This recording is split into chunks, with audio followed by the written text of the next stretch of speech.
All right, so we are about to start our final panel of the day.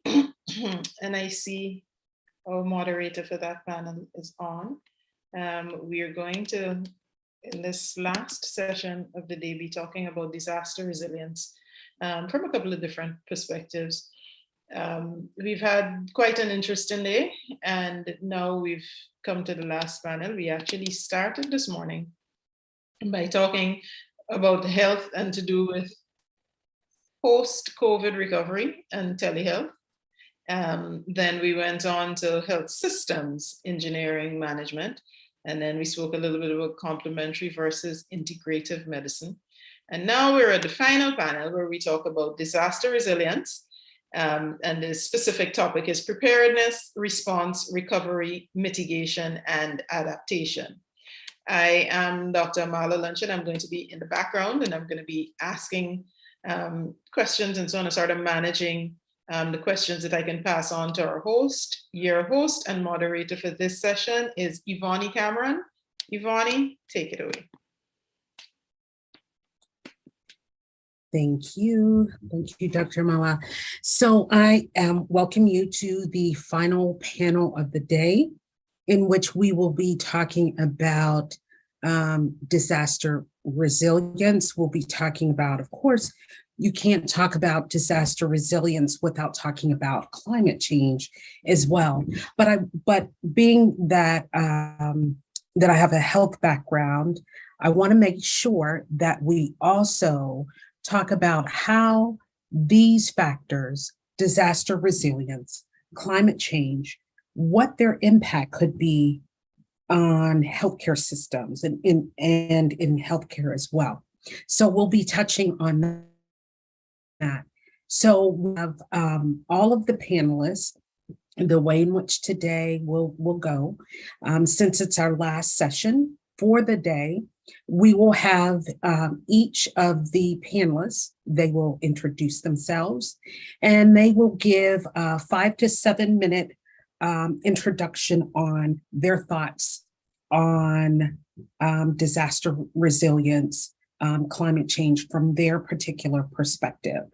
And then we'll bring everybody back in and we will start the question and answer portion. And this will be derived from what each of the panelists are presenting. So for the presentations, I would like to ask my colleague John, who is joining us from Suriname, if he would begin his presentation, his introduction and presentation for the day. Thank you, John. You're free to take it away. Right, wonderful. Thank you, Yvonne. Yes, well, hi, everybody. My name is John Goedschalk, and I lead the Conservation International Suriname program. That is an international NGO focused on nature conservation and climate change, very specifically here in Suriname. So, well, of course, I'm very honored to be here today, and I do have a couple of thoughts to share. And of course, I'd love to get some reflections afterwards.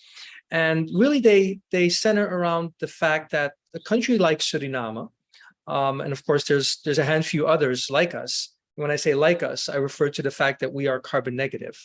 So Suriname is one of, I think, a handful of countries, I think 3 to 5 or so worldwide, that in fact have been emitting less than they have been absorbing.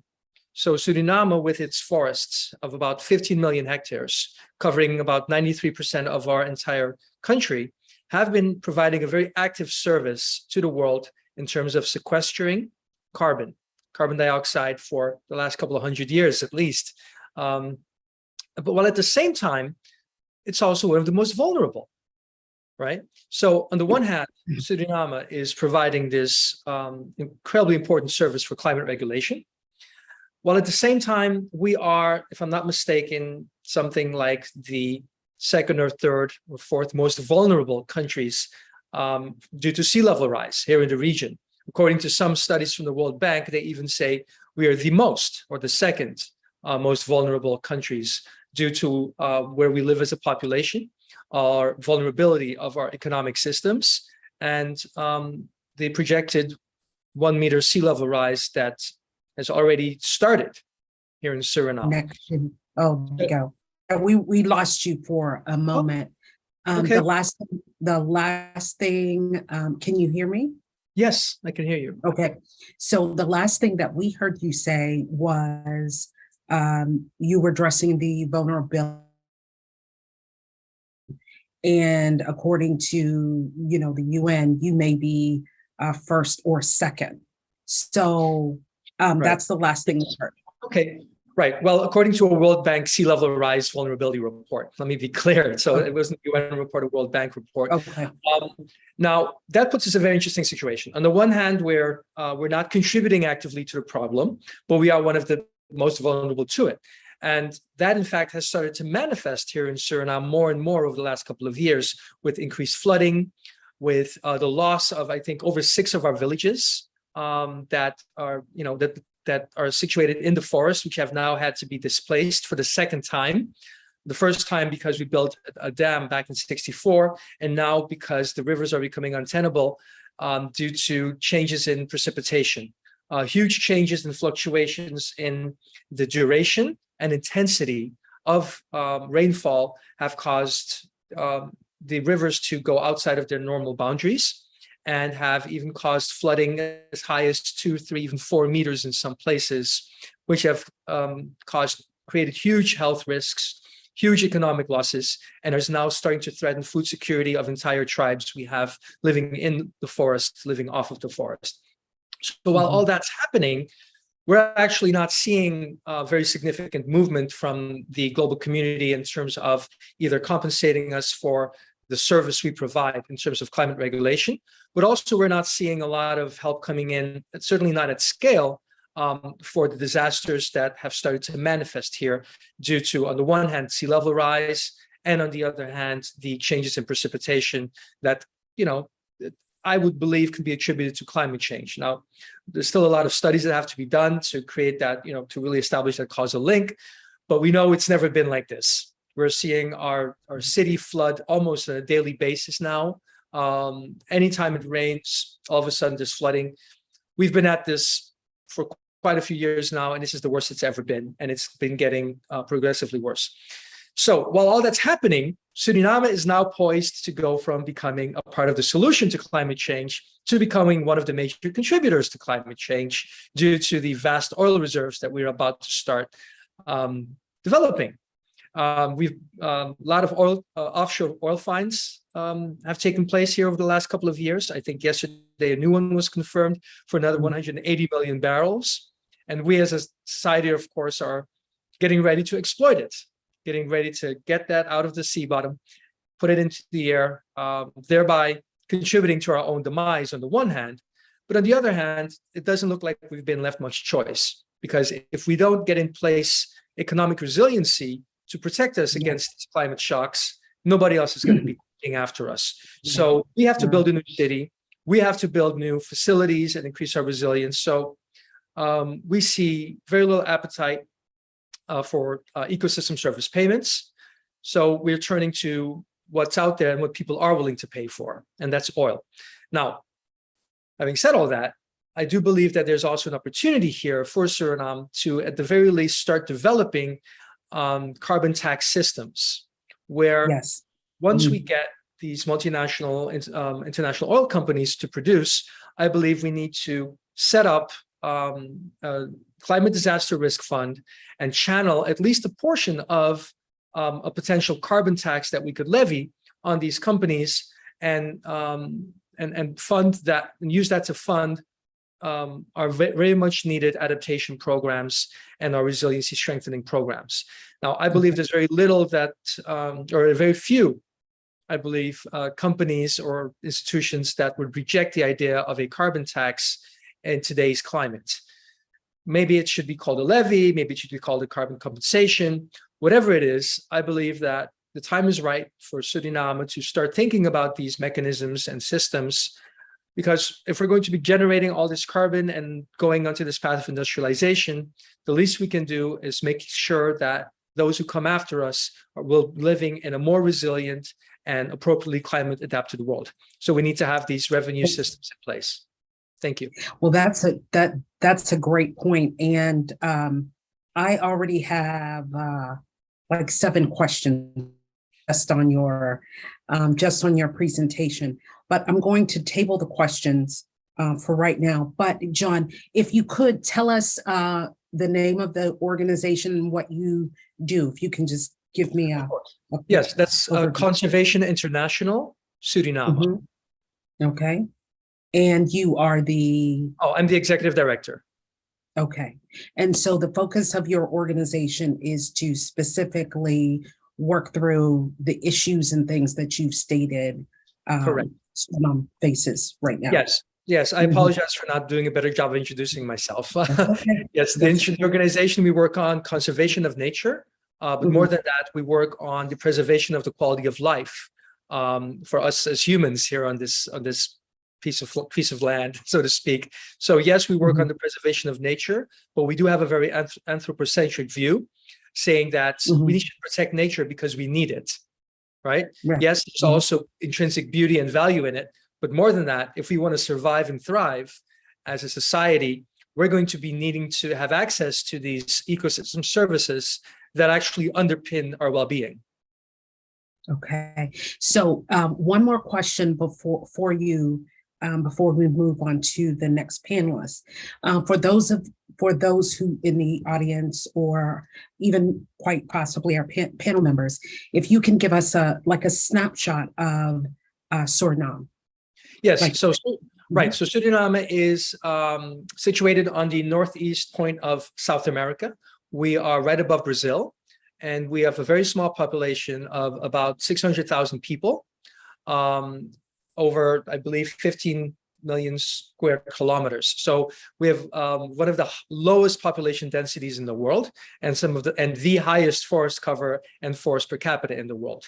We're a very multi-ethnic society. We have people from Indonesia, from India, of course, the local indigenous. We also have a very big constituency of self-liberated, formerly enslaved people from African descent.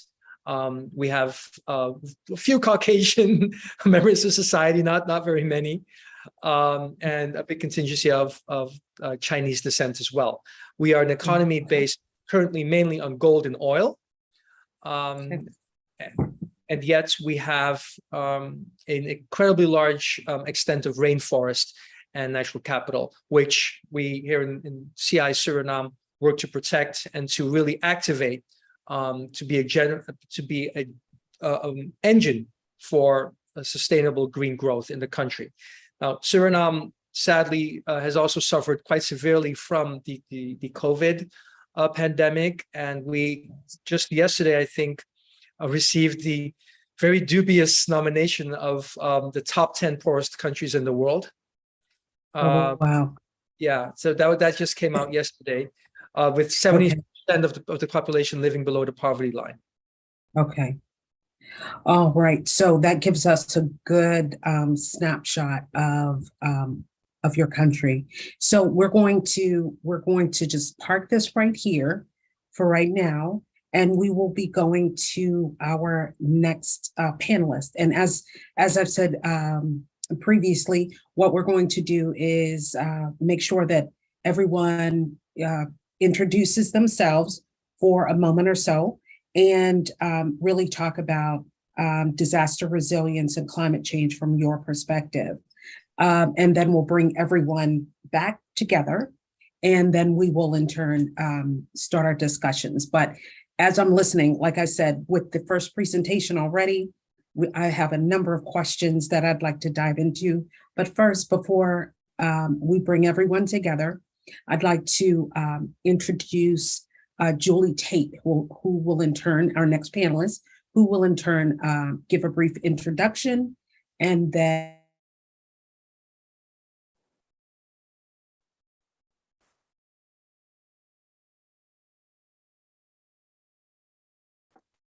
talk about Protection Agency. Take it away, Julie. Hello, everyone, and thank you so very much for the opportunity and for the invitation to talk about a very important topic, which is, of course, climate change. And as Yvonne so graciously said in the introduction, my name is Julie Tate, And I'm a veteran of the U.S. Environmental Protection Agency, where I worked for over 20 years on various environmental issues and had the opportunity to work not only on national issues, but also international environmental issues. And of course, we all know climate change is a very current and relevant and pressing topic. So I do appreciate the opportunity to talk about climate change, especially as it relates to the U.S. Environmental Protection Agency, of which I'm well aware. Now, we all know, especially those of us on the call today, and as a part of the meeting today, are very well aware that climate change poses many, many challenges, not just to our environment, but also to ecosystems, as the previous presenter just shared with you regarding the ecosystem in his country. But it also has an impact on infrastructure, and it also has an impact on health, human health, and I would even say wildlife health. Climate change also has an economic impact. And so many, many systems are impacted by climate change. And EPA as an organization, as a federal government agency, and are partnering with many other people, not just across the United States, but even globally, to try to work through solutions, try to come up with strategies so that, you know, we have the most up-to-date and accurate information. And then as a result of that information, can implement the most relevant and successful strategies to combat climate change. And so I want to just share a few things with you. I'm going to just kind of break them into areas because there's so much that I could share and I only have a few minutes. But I want to say that EPA as an agency is focusing primarily on 3 areas. Number 1, regulatory actions and regulatory initiatives. Again, all with an emphasis and a focus on the dynamic of climate change. The second area that kind of focuses what is EPA doing is they're also establishing partnership programs. And I'll actually talk about international program collaborations at the end of my presentation, and then international partnerships as well. So collaborations, partnerships, programs, both nationally, domestically, and internationally are part of what EPA is doing. So if you're, kind of taking notes here, there are 3 areas that EPA is actively and aggressively working in to combat some of the dynamics of climate change. Now, with regard to some of these connections, there are about 8 primary connections that EPA is formulating that I'd like to just bring to your attention. Number 1, EPA is looking at energy and the environment, especially as it connects and relates to climate change. That's area number 1. Number 2, and these are not in order of course, preference, but of course. Number 2, EPA is also looking at opportunities to have state and local climate and energy programs. So they're looking not only at the national level, at the international level, but EPA is also focusing on the state and the local initiatives that can have a very good impact or have a very successful impact in combating climate change challenges. And so the third area where EPA is making connections is with climate and transportation systems. And of course, we've all seen the impact of this around the world, where transportation can be very, very strongly interrupted and even deemed ineffective because of climate change challenges. And then we have climate and waste. EPA is also looking at that, the connections between waste products and waste initiatives and how those have an impact on climate change, and then climate and indoor air quality. So this is area number, area number 4. I think I lost track of my own areas. I'm so excited. Yeah. And so climate, we talked about climate and energy, state and local, climate and transportation. I think I mentioned that. And then number 4 would be climate and waste. Okay, so I did mention that one. Number 5 would be climate and indoor air quality. EPA is also very, very interested in the connections and the areas of nexus and maybe areas of improving indoor air quality, and especially as it relates to climate change. And then also the next area would be climate change research. And so that, of course, that's EPA's big baby. EPA loves to do research, and climate change provides a vast opportunity for research. And then the next area would be climate change, climate adaptations. That's also another important area for EPA. And then the last area on my list of 8 is tribal air and climate resources. So I wanted to make sure that I mentioned all those 8 areas for you and let you know that EPA has got something cooking in all of those areas with regard to climate change connections. And so then, of course, EPA also has an area where they're emphasizing climate change facts. And so there are 4 areas that I want to just highlight there for you. EPA, of course, is very, very dedicated to climate change science.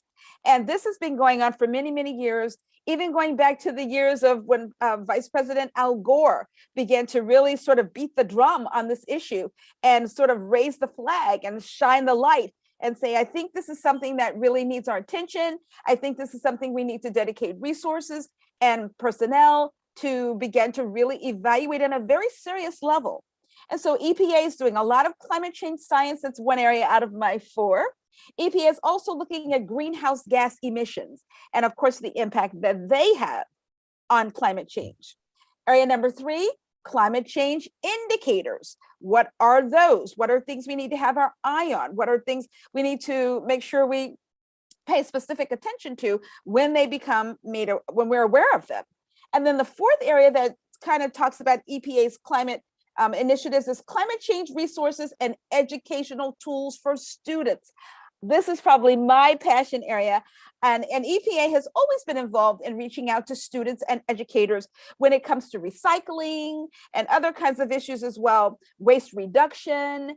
But EPA now has a specific component of their workforce that are dedicated to educational resources for children and for schools at all levels. And so that's really a very, very important initiative. So that's one of my 4. So far I've talked to you about 3 areas that EPA is actually doing something with regard to their climate change work. Then I talked to you about 8 areas where EPA is making climate connections. Then I just talked to you about 4 kind of major climate change facts that are driving EPA's work with regard to climate change. And now the last thing I want to share with you is my list of 6. And that's my list of 6 international connection areas that EPA is currently working on.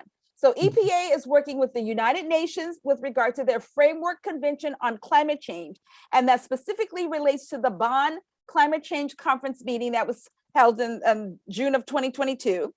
That was supposed to be held in June of 2022. And then EPA's, the second area would be EPA's annual inventory of greenhouse gas emissions and everything that's connected to those greenhouse gases, which I also alluded to earlier. Area number 3 out of my 8 would be the Montreal Protocol on substances that can deplete the ozone layer. So that would be area number 3. Area number 4 would be for that. These are things where EPA is making international connections.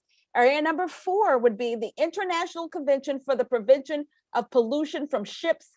And that has to do with the MARPO Convention. Okay, looking at the impact that ships and intercoastal, interwaterway connections and the things that happen there that impact climate change. And then the last area, number 6 for my international connections, is EPA's role in the International Maritime Organization. So as you can see, EPA's got a lot that's going on. They've got a lot of different initiatives.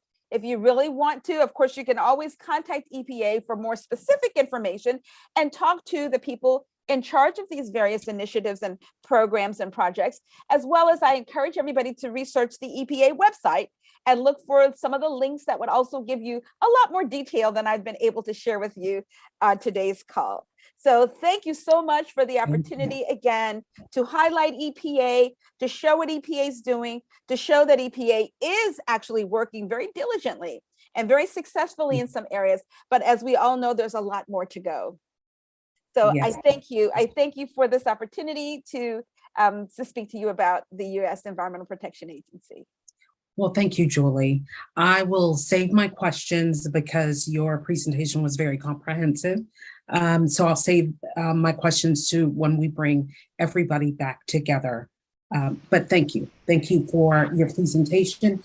And the next presenter that we will highlight will be Logan from the U.S.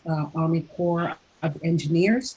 I look forward to your presentation, and I hear a bit of static. Is anyone else hearing that? Logan, are you Are you ready to present? Okay, so it must just be me hearing the feedback and the static. Okay, Logan, I'd like you to what you do with the Corps of Engineers, and then highlight your perspective for us. Okay, Take it yes, away, ma'am. Logan. How do you hear me? I hear you just fine. Okay, great. All right. Good afternoon, everyone. Pleasure to be here. My name is Logan Wilkins, and I'm the Emergency Management Chief for the Jacksonville District, U.S. Army Corps of Engineers. I've been involved in emergency response in some capacity for the past 20 years of my professional career. When we're talking climate change and sea level rise, these are certainly factored in our planning efforts and our construction of civil works projects. You know, we're the builders responsible for much of the nation's flood control infrastructure.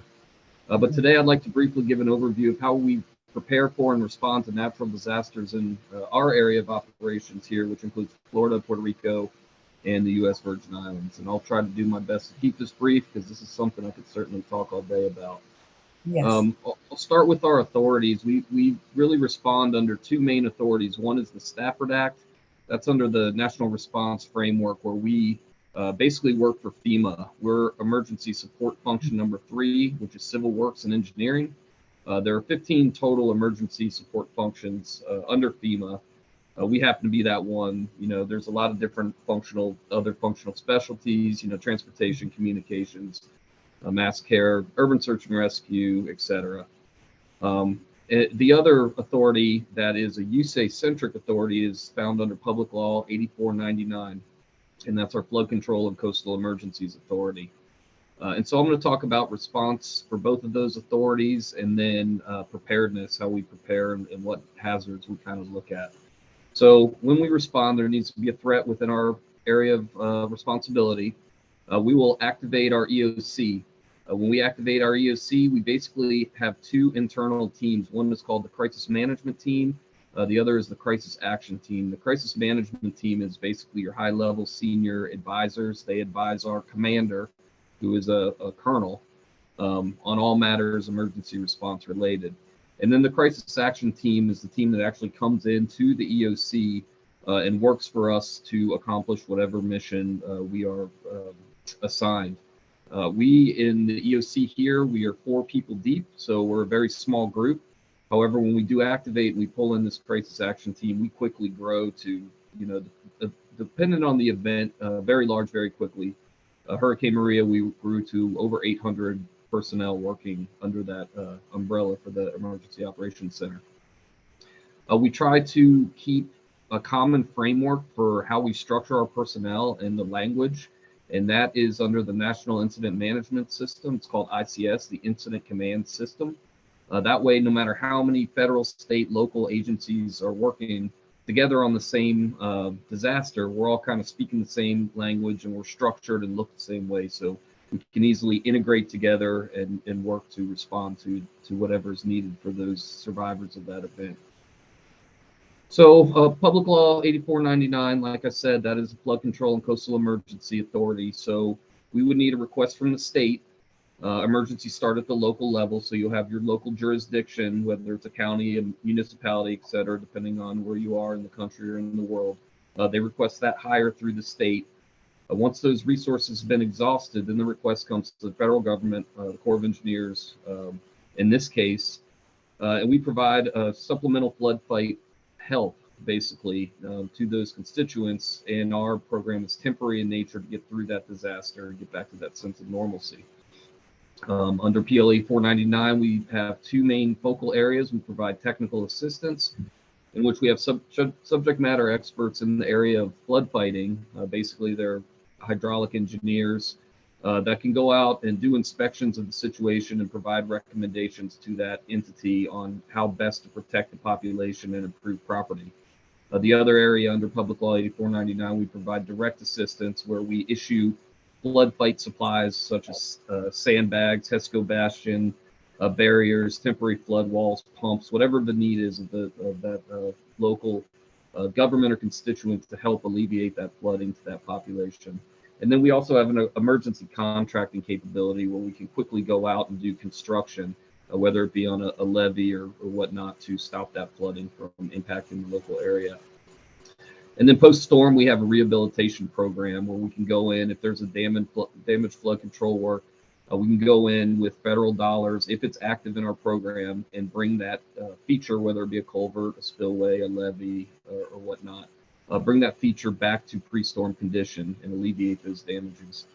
In Florida, we also have a lot of engineered beaches. So we have federally authorized and constructed beaches, and their purpose is to protect human life and property.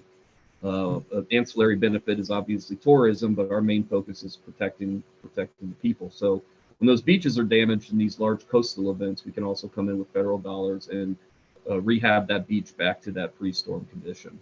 So that's the two main areas we respond under Public Law 8499.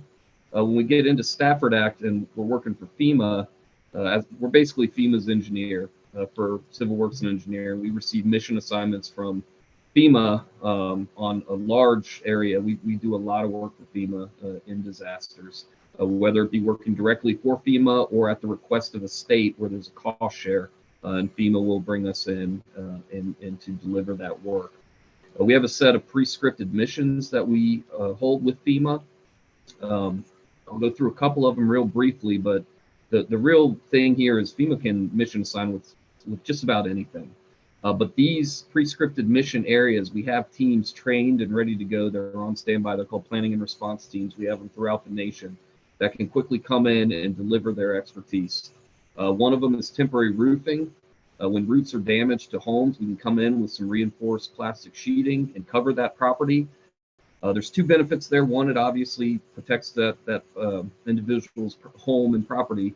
But the bigger thing is it keeps them out of shelters. It allows the government to get those shelters closed, get people sheltered in place, and get that sense of normalcy back as quickly as possible.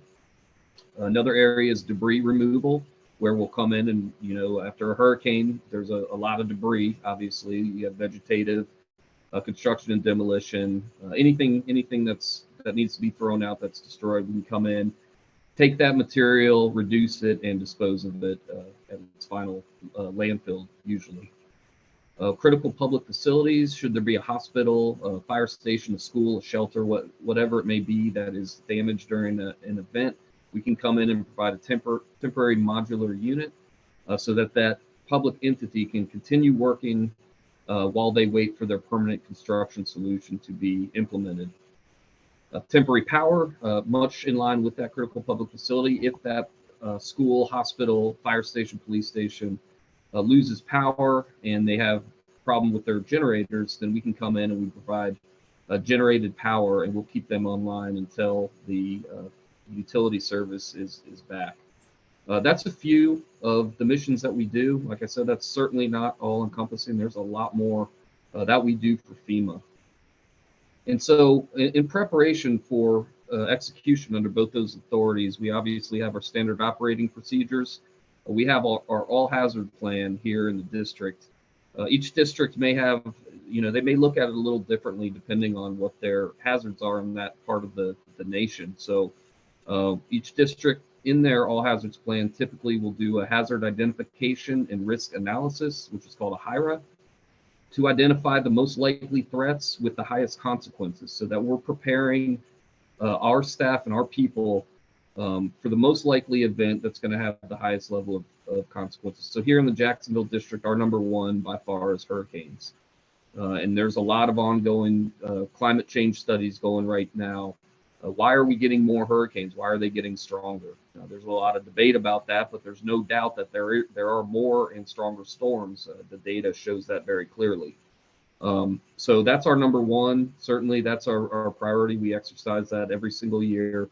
Just got through one last month. Our second is earthquakes. And these are really, the hurricane is number one, but the rest of these are in no particular order. Earthquakes, flooding, that's a big one for us, tsunamis, terrorism, and pandemic. Pandemic was obviously recently added after the COVID-19 pandemic came about, and we were really, along with most of the world, not prepared for that. And so we were kind of figuring that out on the fly as we worked for FEMA to develop temporary hospitals. We call them alternate care facilities as the As the capacity was reached at hospitals, we were providing surge solutions with extra beds and care for those patients. And so for all these hazards, we do a very robust training and exercise program here within the district to make sure we have the right people ready to go out the door when Mother Nature or man-made disaster calls on us. We do have some external support programs. This is not directly within the Jacksonville district, but this is the Corps of Engineers as a whole, and I have been involved in some of these through our headquarters level. One of them is the Civil Military Emergency Preparedness Program, and that offers a lot of training and assistance with how we structure under ICS, plan development, SOP development, developing exercises based on the hazards in whatever country that may be. And then the other is, a country can go straight through their embassy. And in this case, the Jacksonville district, our area of responsibility for international support is the Caribbean. So a request through the U.S. Embassy will go through Southcom, and that will get the Jacksonville district engaged through our international services branch in our program management, project and program management division. And I work closely with them when the time comes, when the needs arise. And so that's what I have for today. I'm really glad to be here participating with you all, and any questions afterward, I'll be happy to answer. Thank you so much for inviting me. Well, thank you, Logan. That was pretty comprehensive. And of course, I have a number of questions ready for you as well when we all engage. So we have one other member who will be joining us, but I do see that Jean Brown is also here. So let's go next to Josie. She is our educational leader that we'll be hearing from today. And then we will include Jean Brown in this as well. Josie? Okay, so looks like Josie is not ready. Okay, so I'd like to invite then Jean Brown. I would like to invite you. Okay, so let's see. I'm getting messages as far as Josie is concerned. Josie, are you ready to present? Okay. Or will we go to Jean Brown? Okay, we will now go with Jean Brown. And so I'd like to, I know that you've been very much active with ICS and thinking behind what we are addressing and what we do. But I'd like to get your thoughts on where we are as far as disaster resilience and climate change from your perspective, and then get a short, and also get a synopsis on what you do. So Jean, are you prepared? Are you ready? Yes, I'm ready. Good afternoon to everybody. Okay. Are you hearing me now? Yes, I'm hearing you now. Yes. Okay, great. Awesome. Thank you, Yvonne. Your camera is off. Is it Yvonne? Yes. It's Yvonne. Yes, it's Yvonne. Okay. Yes, Yvonne. Yes. I'm trying to get. Yes, and you can turn your camera. There we go. So we want to make sure that you're highlighted as well. Right. Thank you. All right. Okay. Thank you. So we're looking at disaster resilience. And particularly, I was asked to look at some of the challenges that we are experiencing here. We are coming in from the western area of Jamaica in Negril, and you may know that Negril runs across two parishes. That is, they are Hanover and Westmoreland. So the town is really built on a small strip of land. And I believe it is currently overpopulated, because when you have a number of buildings on a small strip, then you know that your carrying capacity is really at times threatened.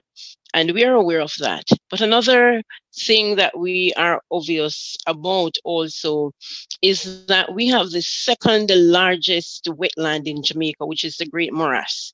And the morass is also under stress, and sections are being dried up. And this results in fires, especially during the summertime when it gets really, really hot.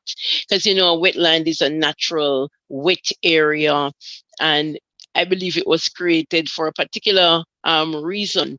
Part of it being that wetlands are the habitats of the young, the baby fishes, among other things. This is just an awesome ecosystem.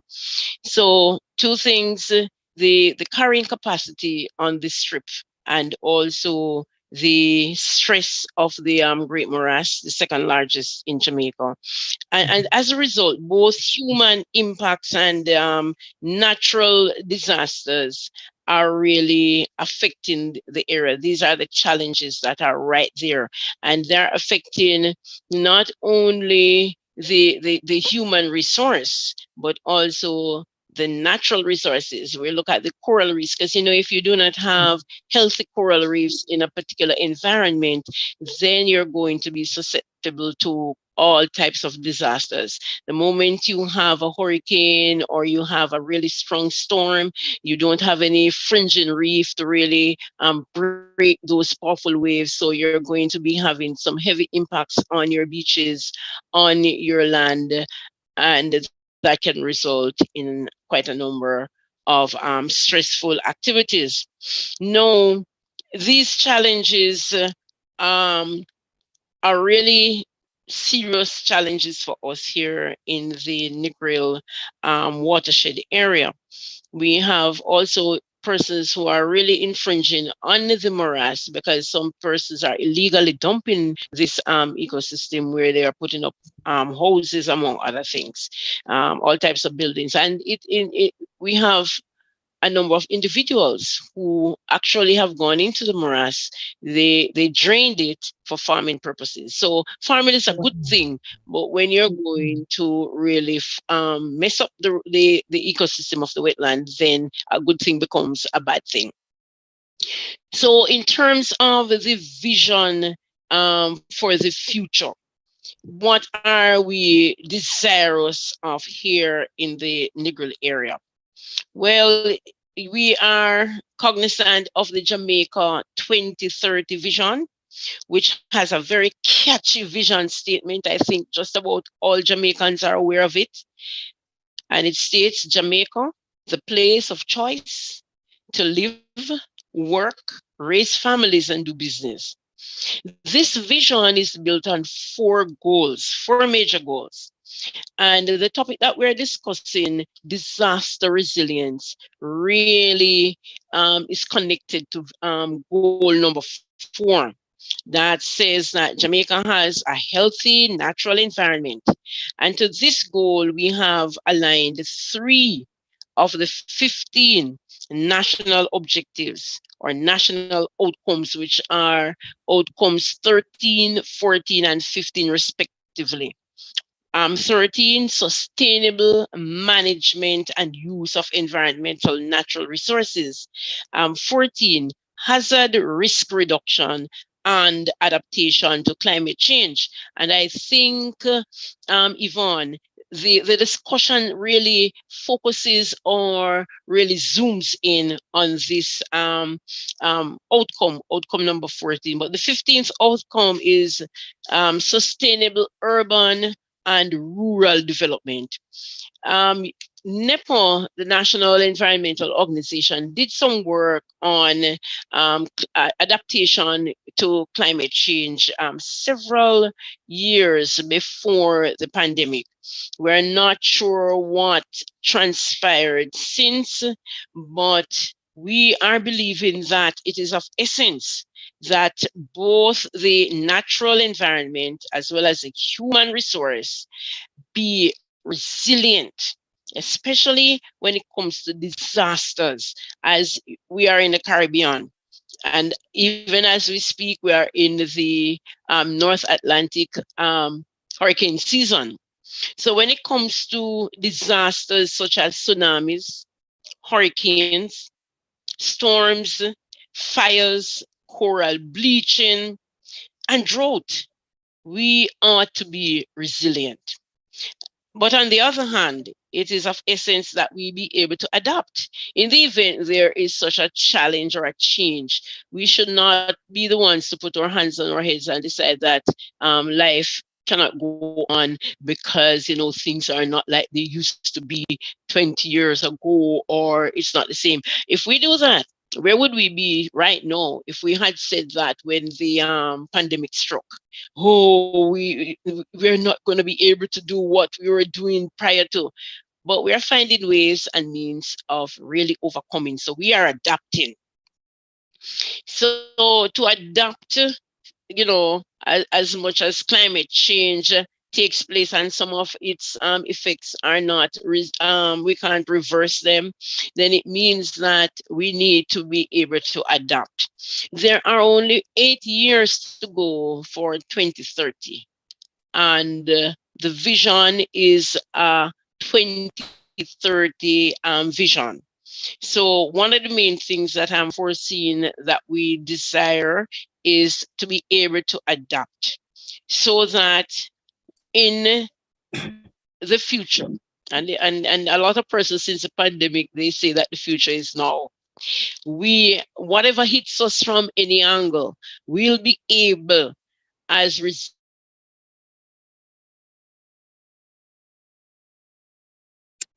Okay, I see. I don't know if anyone else is experiencing this, but it appears that Ms. Brown has frozen. Yes, we are. Okay, you're seeing that? Okay. So we are going to pause her presentation. And I think she gave us enough meat that when she's able to join us again, that we can go back and ask some pretty key questions that I think really would pertain to everyone here. So we're going to bring everyone back. And then we're going to start in our kind of roundtable discussion portion of today's disaster resilience panel. Okay, so you can bring everyone back together, and we are going to get started on questions for everyone. So I have a number of questions for us to talk about round robin. And then I will drill back down some of the key things that I think we can have everyone talk about a bit more.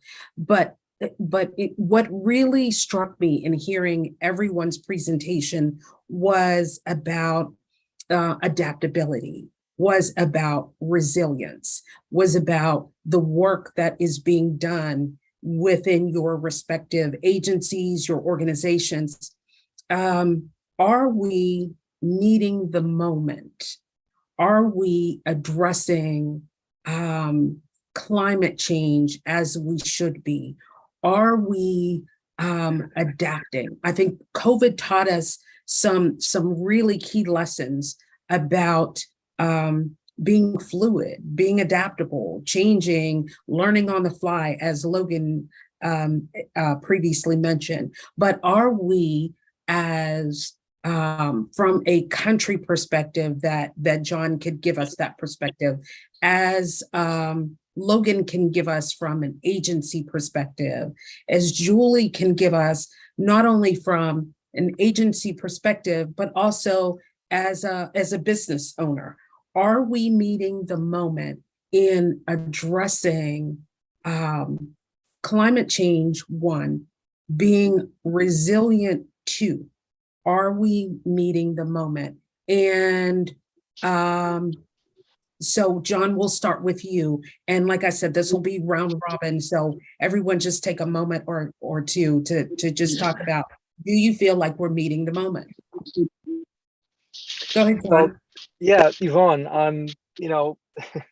to me, that almost seems like a rhetorical question, because I think that from my perspective, certainly we are absolutely not. right? And I can only speak for what I see in my own country, and following the international negotiations in the state of the climate. But you only have to look at the level of CO2 permeation at present. I think it's clear that we are way beyond the point where we're going to be able to keep climate change to 1.5. We're clearly heading towards 2.5, maybe even 3.5, average temperature rise, which of course for countries like us here in the Caribbean would probably be much more. Certainly Suriname being close to the equator, and our high levels of humidity, we are coursing directly towards a disaster. So no, I do not believe that we as a global community are meeting that, but also we here locally in Suriname, we are not, taking the steps necessary to increase our resilience as appropriate. And that's, from the corporate sector, from the public sector, you name it. I believe that we are still very much stuck in survival mode, and still stuck on the old concept of industrialization at the cost of nature and at the cost of our own well-being.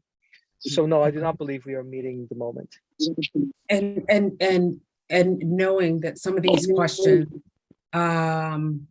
will answer themselves, right? But we want to make sure that we are recording this for the larger audience, because this will in turn direct ICS's work. Okay, so I hear you. I hear you, John. Logan, what about you? Would you like to, from an agency perspective, are we meeting the moment? Yeah, that's a heck of a question. Hard to answer, really. I would say from our, I'm in emergency management, and so we respond when bad stuff happens. We respond. As an agency, we're building civil works projects for the nation, our flood control projects, our coastal projects. In that arena, I would say absolutely. All of our studies, all of our planning studies, which then are implemented into permanent construction, climate change and sea level rise in particular, are a huge factor. And those considerations are definitely being taken into place into our future permanent infrastructure that we're building. From an emergency management perspective, we are facing new challenges, more difficult challenges, harder challenges, and we respond to those. So it's more of a reactionary thing. How can we be more proactive? And that's the kind of thing that we talk about a lot in our community practice is, what's coming up next? What's on the horizon next? How can we be better prepared for the next unknown, like the pandemic? And that's, that's a really a hard thing to do, to see what's coming next. But it's a tough question. But I think from our civil works perspective, it's a huge factor in what we're doing. Yes. Well, I have two-part to this for you, Logan, from an agency perspective. Or do you feel like you're drinking from a fire hose? Are the requests coming in, or the need for looking at the future, as Jean Brown addressed? Do you feel like we're adapting enough, or do you feel like you're drinking from a fire hose?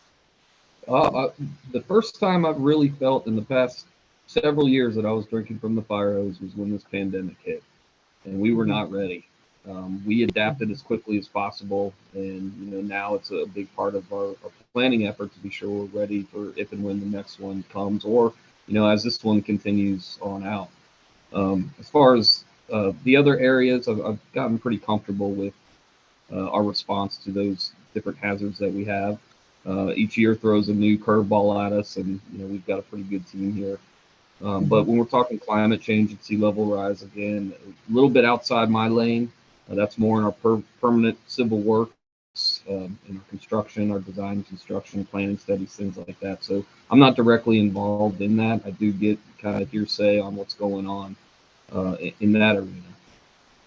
Okay, all right. Julie, what about you? What would be your perspective from your lens? Are we meeting the moment? You're on mute. You're on mute. Sorry about that. Sorry about that. Just like all the other panelists have shared, I would agree wholeheartedly with what they've said. Are we meeting the moment?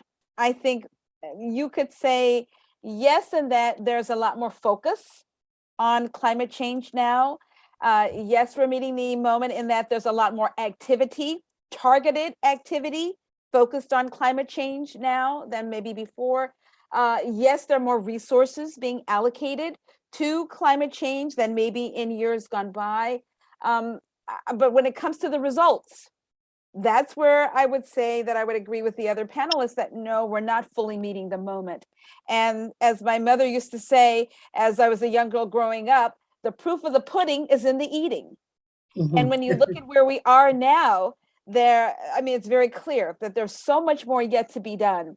And I like the way that you sort of tied in the COVID-19 pandemic, and talked about how it really taught us to be resilient and to be nimble and to realize that, things can change very quickly for you, both on a personal level and on a national, even international level. And I think one of the things we've relied upon is the fragile foundation that what always was will always be. And that's a very fragile foundation. And COVID showed us that is not true. So as somebody, for example, who's traveled to Iceland, Iceland has been known for its glacier formations, along with Alaska and other Arctic regions. But now Iceland understands that they're experiencing so much global melting and ice melting. They're now chartering tours to let people see this is what was, and this is what's going to come, and this is what will be. And so people are now understanding that it's a very fragile foundation to rest upon what always was, believing it always will be. And as things change, you're absolutely right. The needs will become greater. The need for us to be nimble and agile and flexible and to think out of the box and to be more proactive the needs are even greater than ever before. So I don't know that I've directly answered your question, but I hope that it's given a little bit of insight to sort of stimulate the conversation and the thinking in this area. Yes, it has. It's provided, perspective, and I wanted to see if Jean Brown, are you still with us? That you can add to the discussion of the moment. And she may not be on, but so my next set of questions, because I think that you all bring such a different perspective that can really add a richness to the dialogue here. And what one person happened to mention was drought. And in the whole spectrum of climate change, right? We've talked about, I've heard, we talk about the sea level rising. I've heard us talk about erosion. I've heard us talk about the coral reefs, but we really haven't addressed drought. And how is that looking like in Suriname? How is drought impacting the work that the Army Corps of Engineers is doing? Is drought, how is EPA, addressing the added burden or the added impetus of drought in the whole spectrum of climate change that we're seeing? Because it seems like this is, of course, we can say this is multifactorial, right? There's so many different components to this. So let's talk about drought a little bit. John, do you want to lead off? Absolutely. And Yvonne, I just also want to point out that I am going to have to leave after this. This sure. question. I'm afraid I only budgeted an hour, so I apologize. Sure. So in Suriname, it's actually quite interesting because we don't necessarily have extended droughts, but what we have is high intensity heat that's been hitting us, which is causing, I believe, similar impacts, because what it's doing, it's destroying crops. Not just on the coastal where we have some, let's say, some more mechanized farming, but even more so for the, I think, 50,000+ community members that are living under tribal circumstances in the forests, right, where they live from slash and burn agriculture. And I've had multiple conversations with farmers and groups there that have been explaining that they're currently being burnt away. Like, so they are no longer able to spend the time they used to be able to spend, doing the farming that they need. And the earth, the soil is just getting brittle and dry incredibly fast, making it hard to even plow or to be able to harvest the yields. So in Suriname, it's not so much the drought, and it's not so much the duration of the heat or the circumstances, but it's the intensity. And then what we are also seeing is that that's then being traded off by torrential rains. So that combination of really dry and hard soil with these heavy rains is causing increased erosion, which is leading to more siltation in the creeks and the rivers, which is again causing other problems in terms of access to proteins in the form of fish life. So that's what we're seeing. And almost every year now, at least a number of the communities where we work are facing food shortages. Yeah. So this is having a direct impact on food security for some of our most vulnerable communities. Yeah. And that's what we're facing. Okay. Well, thank you, John, for your participation. And I'm so sorry that I won't get to ask you my list of questions that I had from your informative presentation. But thank you again. And we look forward to hearing more from you in your work with the ICS. So thank you. Thank you. So I'm going to go next and to ask you, Julie, about this, and then if at all possible, I'd love to, if Jean Brown is still in our listening audience or with us, I'd love for her to be brought on with us so that she can continue to contribute to the discourse in our discussing now drought. Logan, I'd like to, I know Julia said I was going to ask you, but let me move to Logan quickly to say, how is drought, how is that impacting the different projects and things that your response from Army Corps of Engineers? Yeah, okay. So when you say drought, my mind instantly goes to two different kind of functional areas, one emergency management and then the other water management. And my previous career was in water management, so luckily I do have a little background there, so I'll kind of wear two hats in this question. First off, drought from an emergency management, and a water management, you can't make it rain, so it's a very difficult situation. In emergency management, we're focused really on people. And so we do have ways, in both authorities I mentioned in my presentation, to provide drinking water for humans. And that's the main thing that we look at in emergency response. In water management, we have a lot of water management activities where we control a lot of the water, particularly here in the state of Florida. We have our spillway structures and our impoundments, so we can control where the water goes and when it goes. We have regulation schedules tied to that. To each of those, whether it be a lake or a reservoir or whatever impoundment, and it looks at the time of year, what level those areas are at, and then looks at the long-term forecast, whether it's going to be a wet year or a dry year. And forecasting weather is a very difficult thing. Obviously, we rarely get it right, but we do the best we can in trying to predict those the futures, and then we operate our projects accordingly. The difficult part is our projects are all multi-purpose projects. So the Corps of Engineers, our main interest is in flood control. We have other constituents, whether it be water management districts or Fish and Wildlife Service or you name it, that want water supply. So while we're trying to balance this, we want to protect people from flooding. We also need to be cognizant, okay, we need to hold, in certain times hold water for water supply for human consumption and for agriculture. We also sometimes need to hold water back for navigation purposes so that vessels can transit through our federally authorized channels. There's endangered species. There's a lot of laws and legislation out there that we have to keep water at a certain level for those endangered species. So balancing that out and anticipating a drought is very difficult. So if we do have a long-term forecast where we're looking at drought, then we're going to be trying to hold back as much water as we can in those areas so that we have that water for those particular functional areas, even though our main concern as the Army Corps of Engineers is flood control. Okay, all right.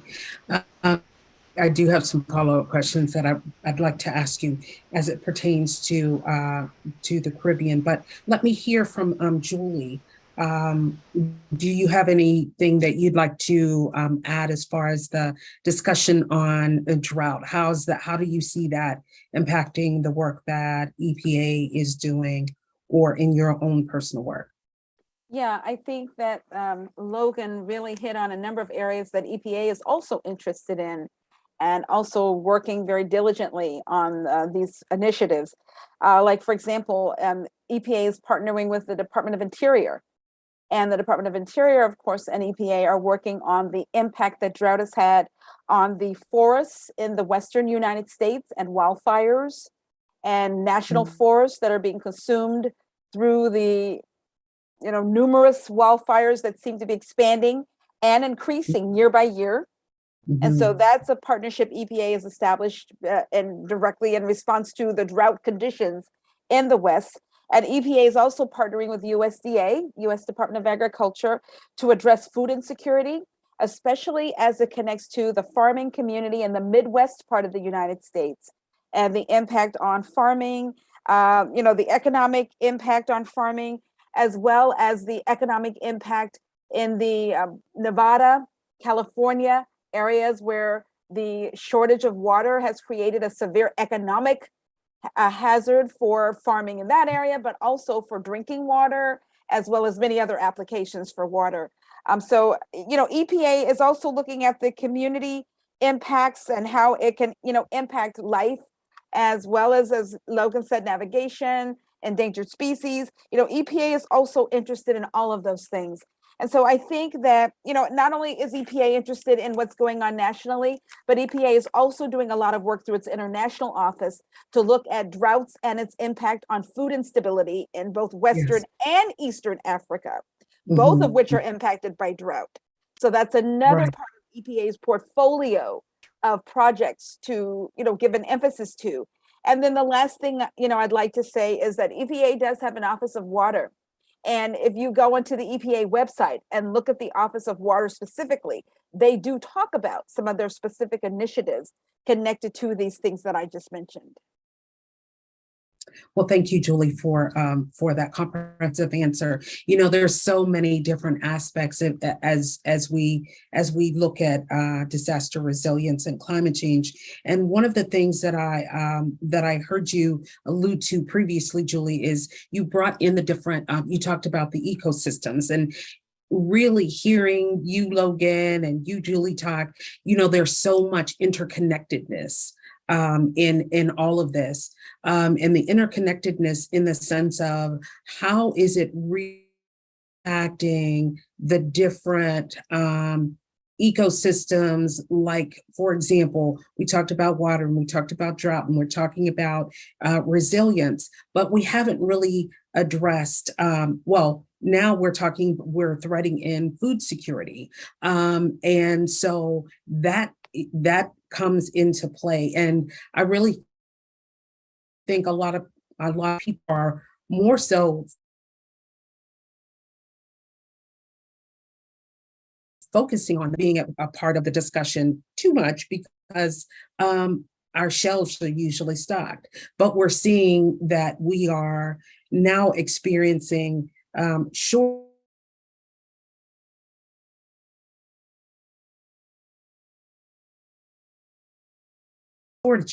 hearing from colleagues and friends and family members. There's a lot of shock in that. When we look at the war in the Ukraine, and so we know that there are the news, the media outlets are talking about how we will see food shortages because of the amount of wheat that the Ukraine produces. And sunflower oil and the different commodities that we are used to seeing in abundance. So let's shift a little bit. Like I said, we talked about a little bit about food security, but let's look at how these different ecosystems, how they overlap and how they can overall contribute to healthcare. How do you see, with all that's happening in the world, with climate change, with disaster resilience, and how we may or may not be meeting the mark? What do you see? And let's look at it from a futures perspective, right? What do we see? What do you think is going to happen? What do you foresee happening as far as disaster resilience and climate change and all the different economic systems that it impacts? How is that going to drill down and impact the healthcare system? So whoever wants to start, I'll let whoever wants to lead start off. Well, I'll say a quick word about that with regard to the healthcare system and the nexus interconnections. For example, I mentioned wildfires earlier, the wildfires in the West. And those wildfires have an impact on the agriculture in that area. And we saw that a few years ago when the wildfires impacted the wine valley, the Sonoma Valley, where the wine crops were impacted and wine production and wine distribution was very much disturbed and diminished because of the impact of the wildfires on the grape crops. And even though farms may not have been per se burned, the smoke and the ash and the soot in many cases ruined grapes that were not actually burned by fire, but became unusable or untenable because of the byproducts of the wildfires. And so also I think that the wildfires are going to also have an impact on the wildlife that had used those forests as a habitat, as a source of food, as a source of refuge, and as a part of their ecosystem. That's been grossly disturbed. And then with regard to human health, there have been many studies that have shown that long-term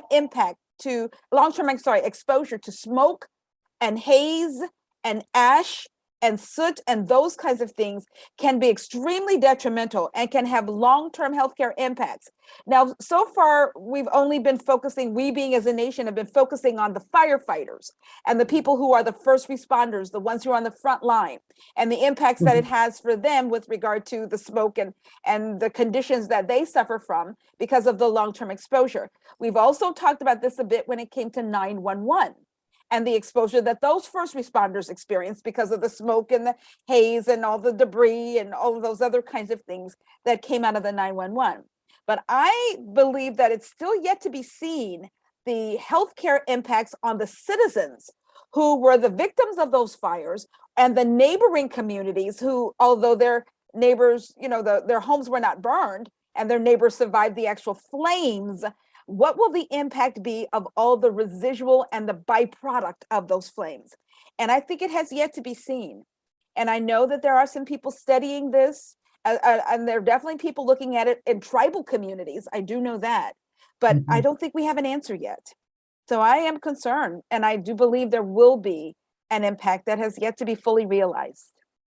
So one follow-up question for you, Julie. In the work that the EPA is doing with the tribal communities, how far along can we say that research has taken place? Are we getting close to any answers? Do we, how long are their studies? Can you give us a little bit more insight into that? Yes and no. Are there studies? Yes. Are the studies the same across all tribal areas? No. There are some tribal communities that are taking a bit more interest in this and have dedicated resources to this. And then there are other tribal communities where not so much. Okay. Really have any answers from the tribal communities as of yet? No, I'm not aware of any. Okay. Logan, would you like to weigh in on the discussion looking at all of these factors and how they will impact healthcare? Yeah, sure. I guess I'll start backing up a hair here. We talked about drought, and Julie brought up wildfires. In Florida here, we haven't had a big issue with that, but certainly as an agency out west, and particularly in California over the recent years, we've had a huge response to those wildfires. And that was a FEMA under the Stafford Act. They brought us in to do all kinds of stuff, which included, building temporary hospitals and clinics and things like that. I've done a little bit of work doing temporary clinics down in the U.S. Virgin Islands after hurricanes. But so when we're talking healthcare, I've been involved in these smaller temporary design and construction of these facilities. But the pandemics, when we really got thrown in big time, looking at surge capacity for hospitals and building out those additional bed space for these folks. So I think that can be tied to a lot of things, not just pandemic, as we're getting stronger and more hurricanes, as more droughts, more floods, all this impact to the human life and the healthcare system. It could be taxing, and we could be called upon in the future to do a lot more of those types of build outs. One of the things on the water management side of the house here in the Corps of Engineers, as I mentioned, we're responsible for flood control. Water quality is a state responsibility. And that's a big issue here in Florida. There's a lot of nutrient-rich soil with the agriculture and cattle and things like that. It's causing these algae blooms. There's a lot of nutrients in this water. It's causing blue-green algal blooms, and that's hazardous to human health. And so we're seeing a lot of local states of emergency being brought up, and that directly impact to those local areas because of human activity. But I do see this being a lot more of a mission for us in the Corps of Engineers than it has been in the past. So again, I'm hearing a reoccurrent theme throughout the discussion in relation to water. And one of the things that I just have recently read is basically about forever chemicals being in our water supplies now. So is that something that the Army Corps of Engineers addresses? Is that something that EPA addresses? And with that, we know that, for example, so I've done work in COOP, and I've done work in disaster planning and all of that. And part of that was work with the Cancer Coalition in Cancer Alley in Louisiana, where all of the carcinogens were in water, were in turn getting into seafood, and we saw an increase in incidences of different forms of cancer. So will this new or emerging issue of forever chemicals in our water supply, will that have an impact in healthcare? And will that be something that needs to be addressed or is being addressed by your agencies that you're representing today? I would say from my perspective, that's an easy one. That's really not something as the Army Corps of Engineers that we get too heavily involved in.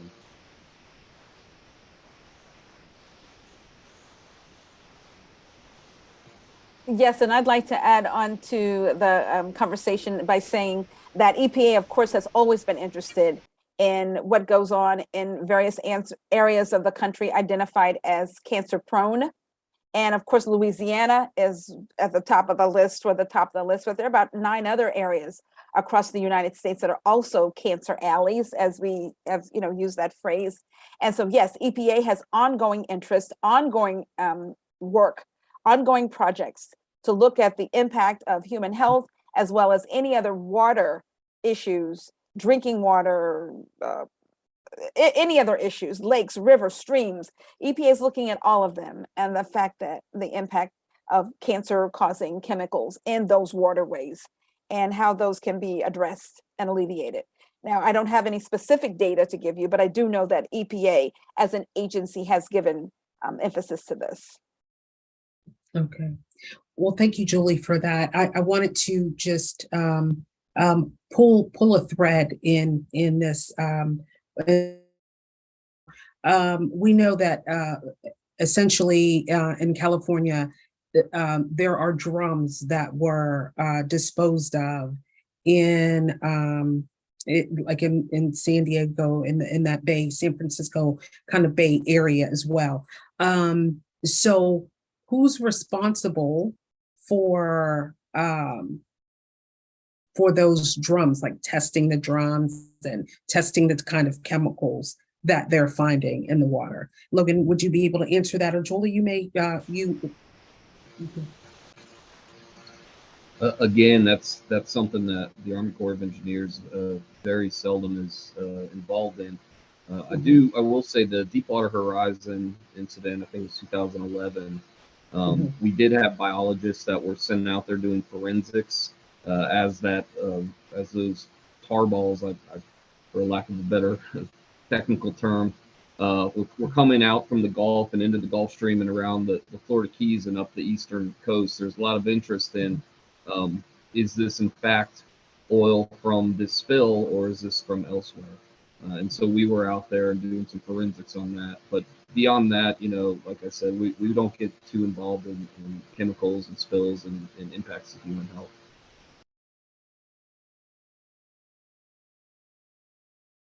With regard to sort of add on to the conversation and respond to your question, with regard to waste management, there are two offices in EPA that have this as a part of their portfolio of things to address.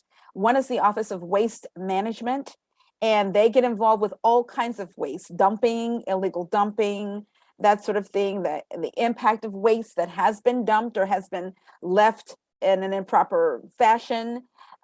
They get involved in solid waste. They get involved in all kinds of waste. So that would be an area to do maybe some research if someone wants to see specifically what they're doing with regard to these two areas you mentioned. And then also EPA has an Office of Enforcement and Compliance.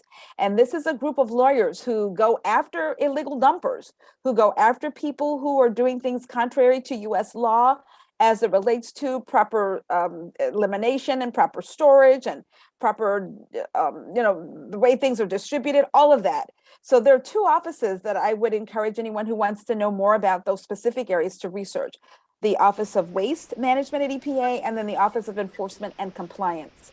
And they both are looking at illegal and improper hazardous dumping. Yeah, and Julie kind of triggered a thought of saying that as well. When we do a waterway debris removal, I'll give an example. Hurricane Irma in the U.S. Virgin Islands, the Coast Guard pulled a lot of sunken vessels out that were near the coast, outside the federal channel, which is our responsibility. So if it's in a federal channel, the Corps will pull it out. If it's outside that, the Coast Guard. And then it becomes part of our debris mission for FEMA.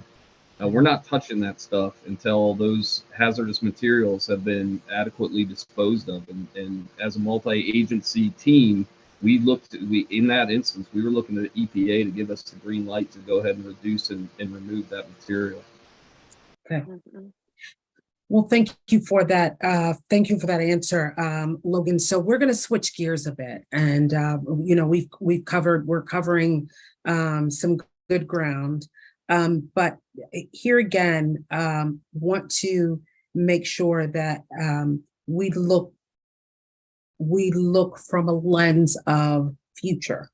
As I asked previously, are we meeting the moment?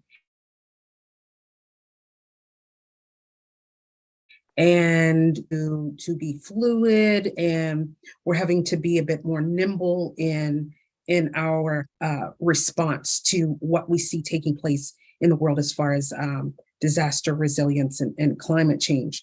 So let's look at this from a different perspective. So of course, we've talked about some key issues, but what we haven't yet touched on is overpopulation that we're seeing in a lot of different places.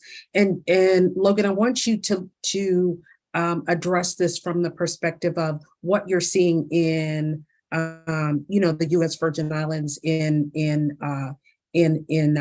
Puerto Rico. But one thought that, or one comment that Jean Brown made has stuck with me. And basically, like I said, she talked about, she touched on overpopulation, but how does that come into play with disaster resilience? Are we looking towards the future of overpopulation in some of these small islands? Are we looking at, she said, sustainable urban development? How do we look towards, like I said, with the lens towards the future? How do we look at these issues in disaster and climate change? And Logan, you look like you want to start.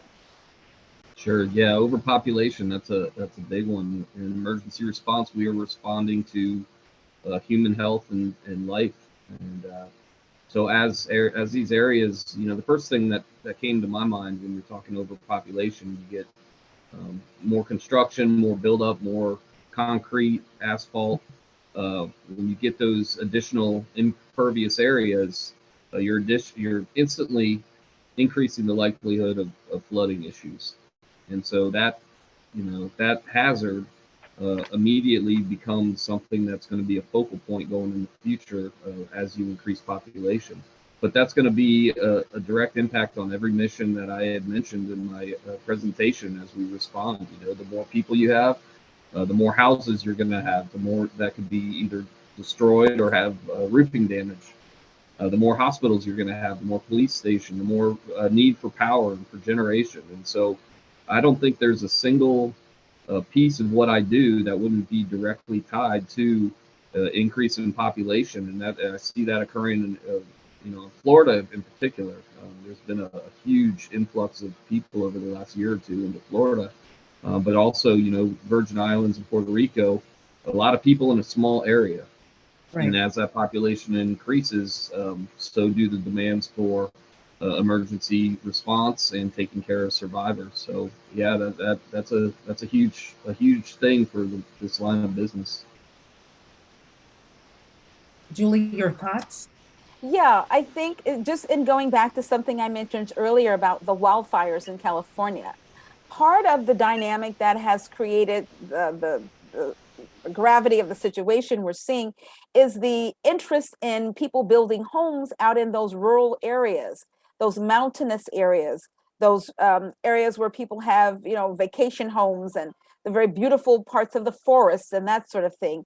And it's been well documented that influx of population growth has created a problem with regard to the wildfires. People are having more social events. We've heard some of the wildfires were sparked by gender reveal parties, or, people having babies and they want to know, was it a girl or a boy? And then how a spark becomes a wildfire for those kind of events. And so their life influence is having an impact on the wildfires and health.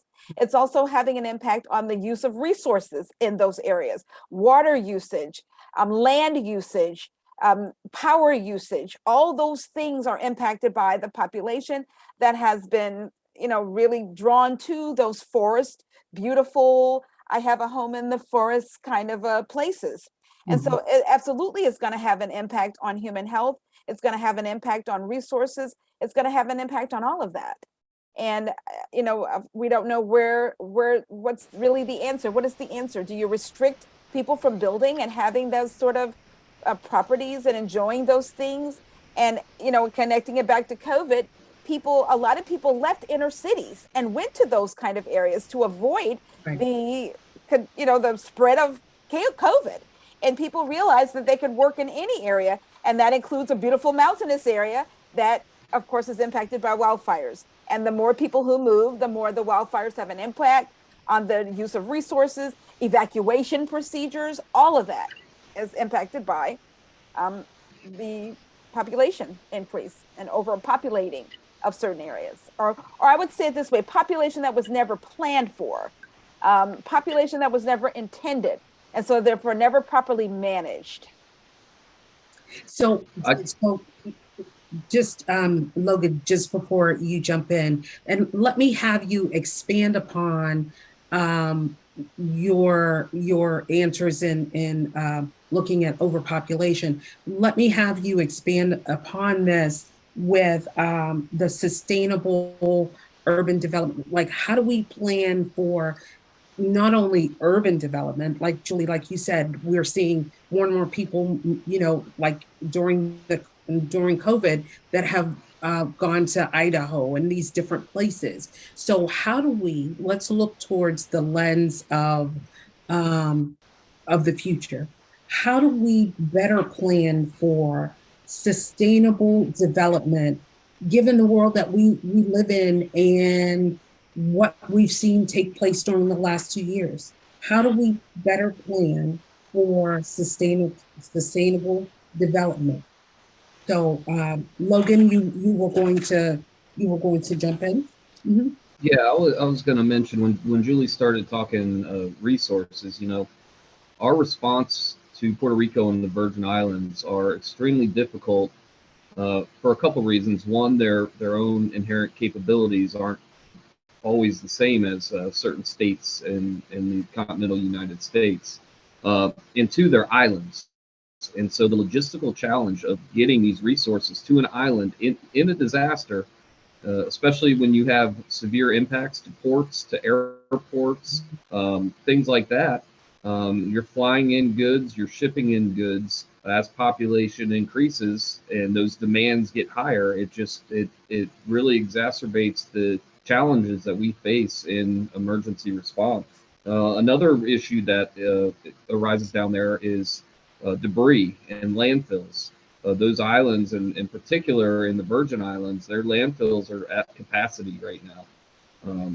And they have a massive amount of vegetative debris, and in addition to construction, demolition, white goods, electronic goods, things like that, but really focusing in on vegetative debris, which is the bulk of the debris after a hurricane comes through. They have banned incinerating or burning that debris. And so without being able to burn the debris and without being able to put it in a landfill, after Hurricane Irma, we looked at off-island disposal. And we actually barged that material out of the islands and took it to, I believe, Dominican Republic and Texas is jumping in the top of my head. I'm not exactly sure. FEMA doesn't have the appetite to do that again. And so with a full landfill and not having an off-island disposal solution, what do we do with that debris? And we've talked a lot about our process called air curtain incineration, where we can burn that debris in an open, basically a pit. It's a pit, and that material, as it burns, it recycles the soot and the ash and all that air quality, and they estimate that it reduces the impacts of air quality up to 95%.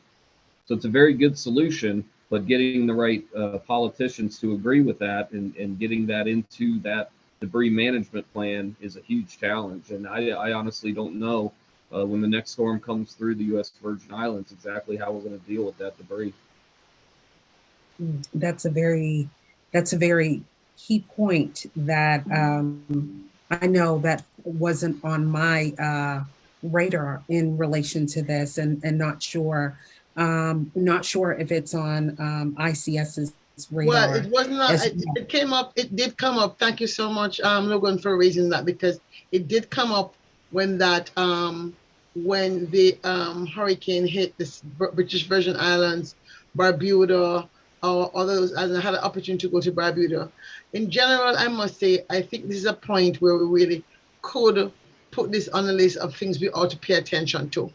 We do know there'll be more storms, so it will be a recurring problem, right? So rather than waiting for the next storm and be wringing our hands again, I think it might be worthwhile to look at those people who are talking about waste management. First of all, our waste management systems are already flawed to begin with. And therefore, if there are indeed research solutions which have been looked at or at least been explored, and there's some early signs of potential debris removal and management systems that could form the basis of a response, I think that information ought to really become more popularly shared. I mean, the region has seen also a volcano, so dust was everywhere. What do we do with that? It's all new stuff. So I think the debris management, certainly, we were focused more on waste management in general and how we kind of change, do some waste to energy, etc. How do we change the waste management policies and principles? But debris management from storms, a whole different ball game, which is a sudden shock to the system. I do think that needs to be put on the table as need for our engineering schools to begin to have conversations about, need for our policymakers, and I'm saying engineering schools more so than policymakers and politicians, because sometimes you have to lead from below. And so if we can get this into like, whether it's UVI, Puerto Rico, and some other schools, we can maybe partner with them to even do a conversation about it. At least put it on a radar and get it. And it's something that we can do that's in our control to do as an NGO, as to begin this conversation to get people thinking about it. So really want to thank you for raising that as an issue. One of the things I saw, for example, is that the amount of solar panels that were destroyed, right? And solar waste is very toxic. And we don't have a plan to deal with that. So we're talking about going solar in the region, but we don't have a solar waste removal / destruction waste management process. And so we're compounding issues when everything eventually in small islands going to the sea, and we have more problems then with our the health of our marine life. So the interlocking issues of disaster resilience between land and sea and carbon quality and all these things for us are so close that the only thing I can say right now is that maybe, Logan, we're in good stead because we understand the climate partnership was just announced, right? So rather than wait for people to say, oh, what we're going to do, maybe in the new climate partnership, US Caribbean climate partnership that was just announced, we can look to the issue, make sure, because people often forget that, make sure that the issue of debris removal is on it. And the good thing is that I understand that the American Islands Alliance is a new entity of networks of American islands from Maine and West Coast that have we started talking together. They are interested in doing this international work as well. So we may be able to learn from other islands beside those in Caribbean who may have other kinds of storms, not hurricanes necessarily, that might have created some of the same problems to help us deal with waste management in general and then debris management in particular. So really want to thank you for flagging that as an issue of concern.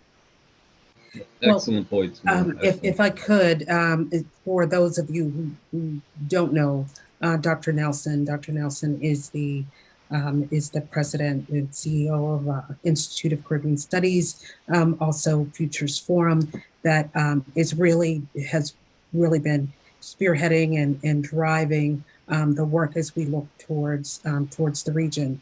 So I wanted to make sure that I got this question before you, and if at all possible to bring in another colleague, Francine, to the platform as well. I wanted to make sure, because like I said, we talked about, are we meeting the moment? Now let's look at it. Let's look at this other perspective of what are we missing? Because Logan brought up an excellent point that had not been flagged in my notes. It really had not been thinking about, and as Dr. Nelson addressed, what are we missing? What aren't we? We've talked about the interconnectedness of the ecosystems. We've talked about drought. We've talked about overpopulation. We've talked about a lot of key issues here today. But what are we missing? What's that issue that has been left on the table that really needs to be brought to the forefront and is more an easier lift than thinking of, we've got to get this country and this country involved to change the whole way in which we're doing things. But what's an easy lift? What are we leaving on the table that we should be addressing? What are we missing? And from a perspective of it would be an easier lift to address. Julie? we'll start with you. You're on mute. Sorry about that. That's a very good question. And I would be happy to share something that I alluded to earlier in my presentation, and that is about the climate change resources for educators and students that EPA has put some time into providing tools and resources for the educational, the educational departments across our country, as well as students. And so if you go onto the site, there are so many resources, pardon me. There are about 14 different tools available for educators, some that involve the Smithsonian Institution, some that involve tribal entities, as well, pardon me, as well as 8 different tools for student groups, elementary age going into middle school.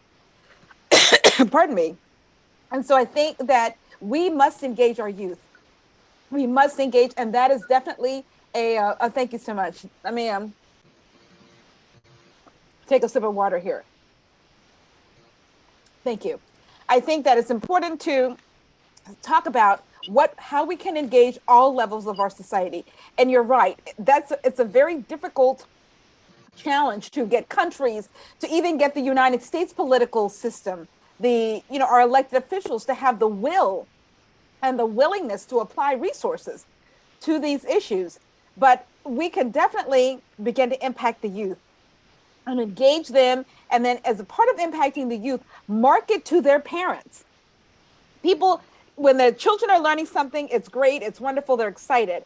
But if the parents don't see the nexus between their lifestyle, their impact on climate change, and what their children are learning, it's great. And we have to wait for those children to grow up and implement what they've learned in school. And so what I think would be very beneficial as a very easy lift is to begin to target our youth in a more strategic way. And then to also market their parents, market the families, involve the community, involve the school communities. That's something that I think is a relatively easy lift. And EPA has already started working in that way. And as I shared, they have 14 tools that are already available for educators and 8 tools that are already available for student groups. Okay. Logan? I really don't have much. That's a tough question. I do wholeheartedly agree with what Julie said. I mean, educating our youth, gosh, that's got to be the most important thing. The most important and responsible thing we as adults can do. Not really related to my position or my job, but something I often think about is as we're transitioning to this new kind of world with sustainability and going all electric, and it's going to make a lot of things obsolete. A lot of obsolete across the board. Cars, vessels, train, infrastructure, you name it. And sometimes I wonder, how are we gonna respond? What are we gonna do with all these materials as we completely transition and from a waste and disposal management? That's going to be a heavy lift, and I don't know how much that's really been thought about. But again, that's really not a Army Corps of Engineers issue as much as it is just a thought that I'll throw out there. We're in for a very interesting couple of decades as this world is going to transform in front of our eyes. I think one of the things that I would say is a lift, hopefully, and one of the reasons why I was so excited to have the Army Corps of Engineers here is because, they're engineers, number one, and I love to be among my fellow engineers. But I really think that training and education in the Caribbean will be very critical. And I think U.S. Army Corps of Engineers is a world-class organization that certainly our teachers that are training young people could benefit from, as well as maybe even teaching some community people as well some key skills. Somebody like Logan, who has been involved in disaster recovery, disaster relief, etc. Many times, right? Also on islands, which is important sometimes. I think would definitely be a good opportunity if we can see how we might reach out to AID or State Department or Department of Education or whomever, Department of Defense, and really ask them to give them the opportunity for U.S. Army Corps of Engineers do some training on the go. And I really would like it to also target the youth. We have these cadet programs that or Boys Scouts, all these kind of quasi programs that are, have kind of got old fashioned and kind of lost their way to some extent. This environmental stewardship, I think, of which disaster management would be a good piece, would be something that certainly it would be, I think, a fairly easy lift, because I think something like that that doesn't affect policy per se, would be fairly easy to get the government to move and get, especially those youth-oriented organizations that sometimes have a relationship with the Ministry of Education as well as the Ministry of Security to move. So I do think that for me, this kind of training around thinking about disaster in a different way, thinking about the relief and reconstruction efforts, and giving some hands-on pointers as to here's what we do with a flood control, a mudslide, or whatever, I think would be very helpful and a potential easy lift that we could see as something to advocate for. And Dr. Nelson, I appreciate you bringing that up, and that's something, that's something I was getting involved in and very passionate. I really enjoy whether it's a local opportunity here with some of the middle schools and high schools, or getting the international opportunity, whether it be through SouthCom or through our Civil Military Emergency Preparedness program. I was just getting heavily involved in that, and I'd done a few international outreach to several sovereign nations prior to COVID, and I had to cancel my trip to Peru. Was next on the list, and then COVID kind of shut everything down. And from what I'm hearing from our headquarters level, who kind of leads that program, is it's getting reinitiated and getting kickstarted again. And so I think those opportunities are going to be coming on board in the near future, and I certainly hope that I can be a part of it and tie you into the right points of contact. So please, if you need any assistance in that realm, getting my agency involved, let me know, and I'll point you in the right direction if you don't have those POCs already. Oh, thank you for that. Back in the day, I was involved in establishing the EPA for Guyana in the early days of the EPA. And I'm bringing that up because I don't think we have touched on this. I'm not sure, maybe you have, I wasn't here the whole time. But last thing which I want the EPA, since Julie was at the EPA, is the issue of disaster resilience around oil spills. Oil spills. EPA obviously knows a lot about this. You've gone through several in the United States. We won't have time to go into detail today, but I do want to put you on notice that one of my huge concerns is that with all of the drilling for oil in the Caribbean, in the southernmost corner where Guyana sits, all of those oil has been drilled. There are people who feel that there's less than optimal plan in the event of an oil spill. And so we really do need to have a convening of the disaster emergency managers, especially those focused on the marine environment, to talk about, are we prepared? We saw what happened in Mauritius. They were not prepared. And so I do think we have to have that conversation and a simulation, if necessary, of what that would look like. What would that look like if we had a spill in Guyana based on where the currents go? How fast would it go based on the weather conditions, so we can have the kind of scholarship that prepares people to respond? And this is the kind of advocacy I'm really hoping I can get support from our friends at AID or friends at EPA or friends wherever to really push the oil companies that are doing business in the region to support. I don't think it should be the governments that are paying for that. I think It should be the oil companies should be willing to fund this kind of research, this kind of simulation modeling, to equip the universities, for example, in Arizona or Texas that have the skill set to partner with the universities in Guyana, University of Trinidad and Tobago, universities in Jamaica, Caribbean Maritime University, to have this kind of simulation modeling so we can have be more prepared should such an occurrence occur. I don't want to call it down on us, mind you, right? But we should not be naive and say it's a 1 in 100th chance. We thought a pandemic of this nature was a 1 in 100-year thing, right? So it may not happen this year or next year, but I do think we need to start to prepare our people. We don't have a Coast Guard. or we're very limited Coast Guard. So we'd have to send a Coast Guard from Florida to go steaming all the way down to Guyana, or a research boat. I mean, we're not prepared. So this is something I still want to put on the table. I said, well, we're going to discuss it today, but I wanted to record it today, that this is something that's very much on our lips, on our hearts, that we have to create a Caribbean sustainable sea with disaster resilience initiative. And again, the U.S. Army Corps of Engineers and the Coast Guard people who are involved in that will be definitely good, good partners to advance this conversation. Thank you, Dr. Nelson. Julie, didn't know if you wanted to respond, because we did go through the list of key initiatives that EPA has. And I'll let Julie respond, but also one final question for the panelists.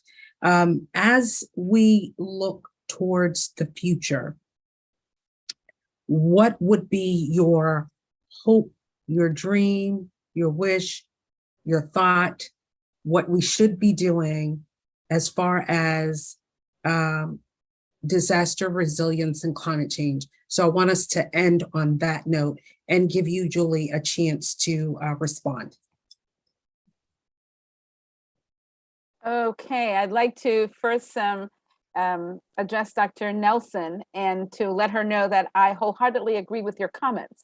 And I think that your concern about the level of work and engagement in the oil industry with various issues is very well founded, and not having the government be the sole financier of these kind of initiatives you were talking about. And I think that that's certainly an area for more emphasis from our political system to drive these oil companies to the table, to communicate, to make them commit resources, to give financial support, financial research, all of that. I think there's a lot more room for that to happen, a lot more interest, and a lot of people in a lot of corners for that to happen. Now, will it happen?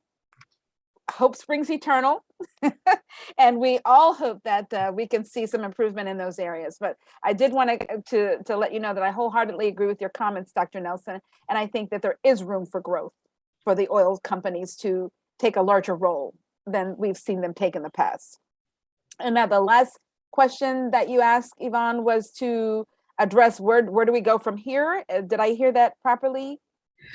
Well, as we look to the future, or what would you like to see as far as disaster resilience, climate change? What are we not addressing? What can we do as we look to the future? So, well, I'm really big on the education piece, and I think the future is with our youth. And we've seen the youth put a dent in some of the thinking in our country in certain areas, other political areas. And I'd like to see the youth rise up and to really take their place and to implement the things that the EPA, State Department, Army Corps, other groups are trying to teach them. And that would be where I think we need to go from here. That's where I think we're missing, is we got to engage the youth, and we've got to market what we're engaging the youth in to their parents and the community at large. So that's where I'd like to see us go. More education, more marketing. Logan? Yep, totally agree with Julie on that. Just another thought. As we experience these more severe storms, more severe floods, Mother Nature in general, with climate change and sea rise, we're building in a lot of vulnerable areas, a lot of these coastal areas that we're trying to build up these beaches to protect these areas that, frankly, we probably shouldn't be building in anymore going into the future, certain floodplains and things like that. So we just need to be real in tune with, as the world's changing from a climate and climate perspective, as a civilization, we need to start mitigating that and making sure we're keeping people out of harm's way. Okay. Dr. Nelson? Well, as I look to the future, 2030, I talk a lot about, when I do speaking about the future, I talk a lot about Caribbean being a zone of green gold.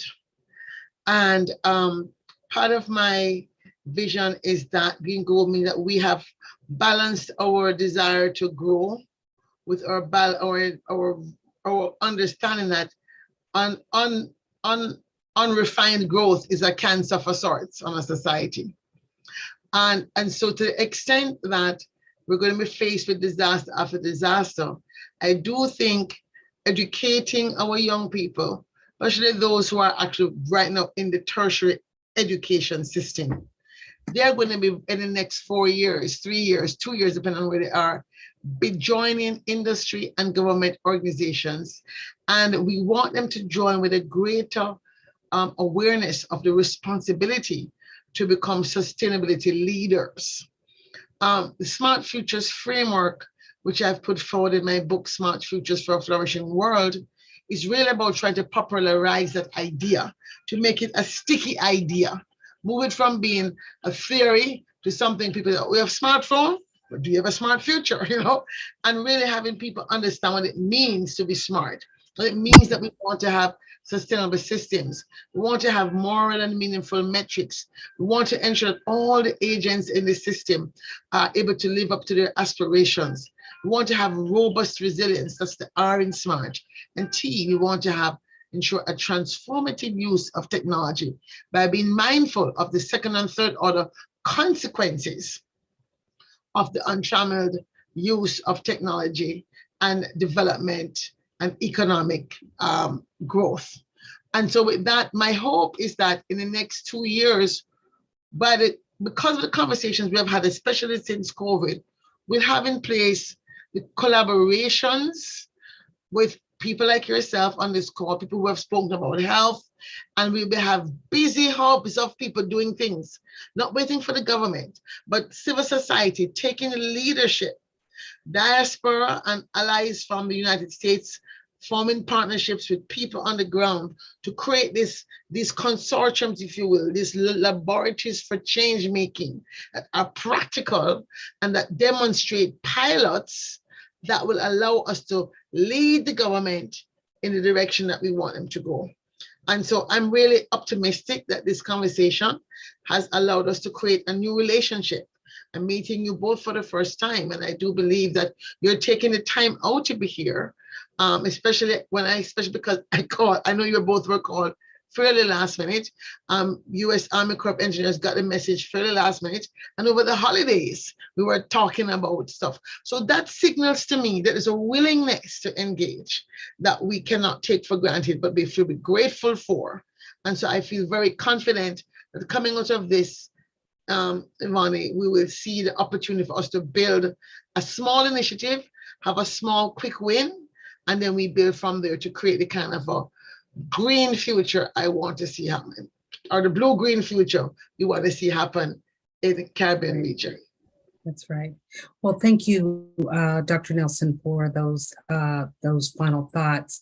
Wanted to ask, were there any additional any additional things that I didn't cover that you just felt like would put a pin in today's conversation?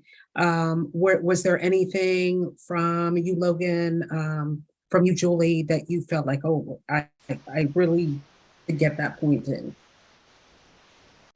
Nothing really popping into my head. Like Dr. Nelson said, I was last minute thrown into this, and I had a couple other engagements already planned. So I'm really flying by the seat of my pants here, and those are some difficult questions too. So sweating a little bit over here, but no, nothing additional. I'm just happy that I could be involved, and hopefully I was some sort of value added over the past couple hours.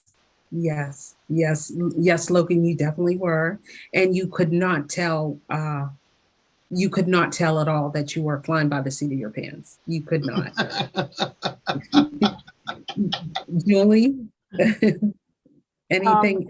Yes, I too, like Logan, feel that I've shared a lot, and I'm grateful for the opportunity to be able to share. And I'm very encouraged every time I see these forums and see all of the very powerful, intelligent people that are part of these forums, and believe that as we continue to talk, as we continue to strategize, as we continue to partner and collaborate together, we will move closer and closer to solutions and strategies for all of our regions, Caribbean regions, everywhere. And so that is my hope, that we will not stop talking about this. And so again, I thank you for the opportunity to be a part of this group, and I look forward to what's ahead.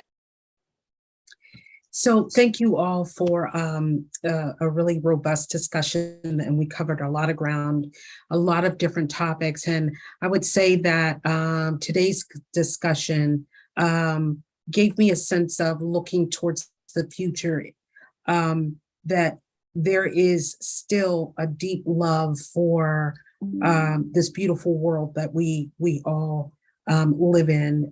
There is a love of, let's look at how we can protect where we live, how we can protect where we play, how we can protect and bring to the table real ideas that look at how we sustain our world that we live in. So thank you for your willingness to share your ideas. Thank you for your willingness to be put on the spot at the last minute. And thank you for your willingness to partner with ICS as we begin to move forward and put some of this robust information that you all have shared on the table as we put this into practice. So this ends our disaster resilience and climate change forum. Thank you, Dr. Nelson. Thank you, and I will turn it back over to you. Thank you so much, Yvonne. I think that was a very interesting panel. I like the perspectives that everyone had. I think it's worth revisiting the fact that Suriname, as small as Suriname is negative with the emissions. I think we could learn something from Suriname. Absolutely. And the fact that John did mention to us that, you know, they have gold and they have oil, but they're still poor. But Suriname is next door to Brazil, and Brazil is constantly on fire, not just next door, it's their neighbor. So there are some opportunities there, I think, to learn some things. Jean did speak of having the marshes in Jamaica that, you know, people could learn from as well. So those two, because they dropped off, they weren't able to add to your last few questions, but I thought that those things were necessary. And thanks to Logan for showing that, you know, this Army Strong is a real thing. You can't just jump in and be in the Army. You know, you really got to know what you're doing. So we couldn't tell, as Yvonne said, that you were flying by the seat of your pants. So thank you for that. I think this panel actually really did put a nice button on the things that we need to be thinking about. However, I would venture to say that I feel like we are still using a siloed approach to things. Everybody is working in their own little corner. From listening to everyone here today, we still have fantastic opportunities to collaborate and learn from each other, because we really only have one planet. So it doesn't matter, you know, if people are good at what they do. If they work in one area, then it means someplace else is getting destroyed. But there are lessons that we can learn from each other and sort of come together. So that's how I would like to end it. But I thought it was fantastic. So thank you all again. Thank you.